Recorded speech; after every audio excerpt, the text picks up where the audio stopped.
Have you ever met someone who is always quiet, but you can feel something special about them? Let me tell you a story about a boy named Malik. Malik was new in town. He came to our school in the middle of the term, when everyone already had their friends and their small groups. On his first day, he walked into the classroom holding his bag tightly, like it was the only thing he knew for sure. His uniform was neat, his shoes were clean, and his eyes looked calm, but his face was saying something else. He was trying not to be noticed. Our teacher, Mrs. Binter, smiled at him and said, "Class, welcome Malik. Let us make him feel at home." A few people clapped. A few people looked away. A few people whispered. Malik sat at the back, near the window. From that seat, he could see the playground, the mango tree and the boys who always played football during break. He watched them like someone watching a movie he was not part of. The first week passed. Malik spoke only when he was asked. Even then, his voice was soft. When he walked like he was trying to make no sound. Some students began to say things. He's proud. He thinks he's too good. Why is he always looking outside? But the truth was simpler and deeper. Malik was scared to make mistakes. One morning, Mrs. Binter announced something that made everyone excited. "We are having a class storytelling contest," she said. "Each person will tell a story in front of the class. You will be graded on confidence, clarity, the classroom and creativity." Became loud. People started boasting. "I will win. My story will be the best. Mine will make everyone laugh." But Malik's face changed. It was small, but I saw it. His hand moved under the desk, squeezing his fingers together. He stared at his notebook like it suddenly became too heavy. The contest was in 2 weeks. Each day, someone practiced during break. Some practiced jokes, some practiced dramatic voices. Some practiced like they were already famous. Malik did not practice. Not in public. Then something happened. During lunch one day, a bully named Tunde pushed Malik's books off the desk. Papers fell. The class laughed, not because it was funny, but because it was easier to laugh than to help. Malik picked up his things quietly. He did not shout. He did not fight. He just collected his papers and walked away. I felt a strange discomfort in my chest. It was not guilt alone. It was the feeling that something was wrong in the class, and we were all part of it. That evening, I kept thinking about Malik. I wondered what kind of person stays calm when people treat them badly. The next day, I decided to sit near him during break. "Hi," I said.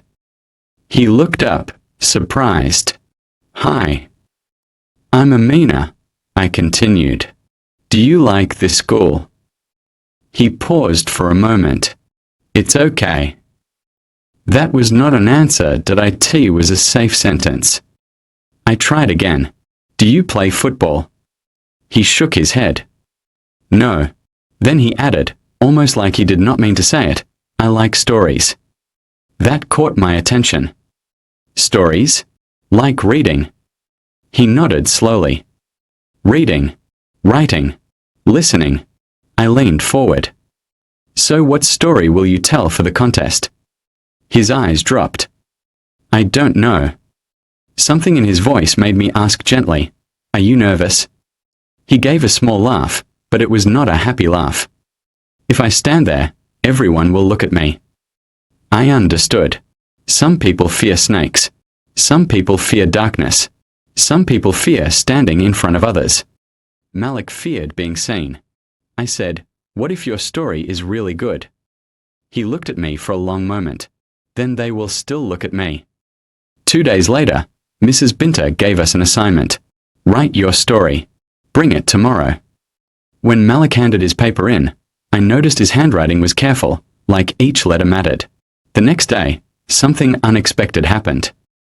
Mrs. Binter stood in front of the class holding one paper. She said, "Before we start practice, I want to read a story that someone wrote. I will not say the name yet."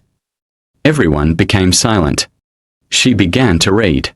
The story was about a small bird that could not sing. All the birds in the forest mocked it. The bird tried and failed. Tried and failed. Then one day, the forest caught fire. Smoke filled the air. Animals ran everywhere. The loud birds panicked. The proud birds flew in circles. But the small bird, the one that could not sing, could do something else. LT could copy sounds. It copied the warning sounds of other animals and made a sharp alarm that carried far through the trees. It guided the smaller animals to a safe path.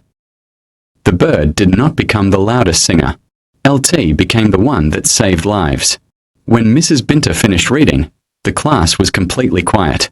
Not the quiet of boredom. The quiet of being moved. Then she said, "This story is special. It has a lesson. It has heart." LT reminds us that sometimes, the talent we ignore is the talent the world needs. People clapped. Some clapped because others were clapping. But many clapped because the story truly touched them. Mrs. Binter smiled. "The writer is in this class." Everyone looked around. Heads turned left and right. I looked at Malik. He was frozen. Mrs. Binter did not point at him.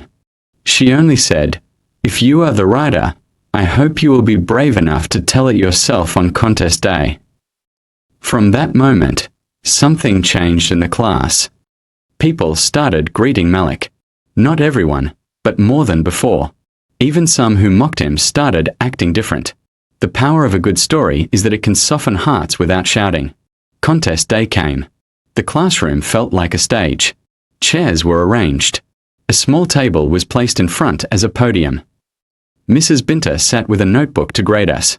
One by one, students stood up. Some stories were funny. Some were confusing. Some were dramatic. People clapped. People clapped. People laughed. Then Mrs. Binter called Malik. A cold silence dropped. Malik stood up slowly. For a moment, I thought he would sit back down. His hands were shaking. He held his paper like it was a shield. He walked to the front. He looked at the class. His lips parted, but no sound came. Then he swallowed hard and began. His voice was low at first, but as he continued, it grew steadier. He told the story of the small bird. But this time, it was different. It was not just a story. As he spoke, he noticed something. Malik was not trying to impress anyone. He was not acting. He was not performing. He was communicating. When he finished, there was a pause, a long pause. Then a clap started. One clap. Then another. Then the whole class was clapping, louder than they had clapped for anyone else. Even Tunde clapped. After the contest, Mrs. Binter announced the winner. "Today's best storyteller," she said, "is Malik." Malik's eyes widened like he did not believe it. Mrs. Binter continued, "But the bigger victory is not the prize. The bigger victory is that Malik stood up and spoke, even though he was afraid. That day, the class changed. We became kinder. We became more aware. We learned that silence is not always pride. Sometimes silence is fear, sometimes silence is pain. Sometimes silence is simply a person waiting to be safe. And Malik. He did not become the loudest student, but he became the one whose words mattered. So if you are watching this and you feel like Malik, hear me clearly. Your voice matters. Your story matters. And the world needs what you carry. If this story touched you, please like this video. And subscribe to English with Yumuani for more beautiful stories and easy English learning. Also, comment, "I am brave if you believe you can speak up." This year. And share this video with someone who needs encouragement today.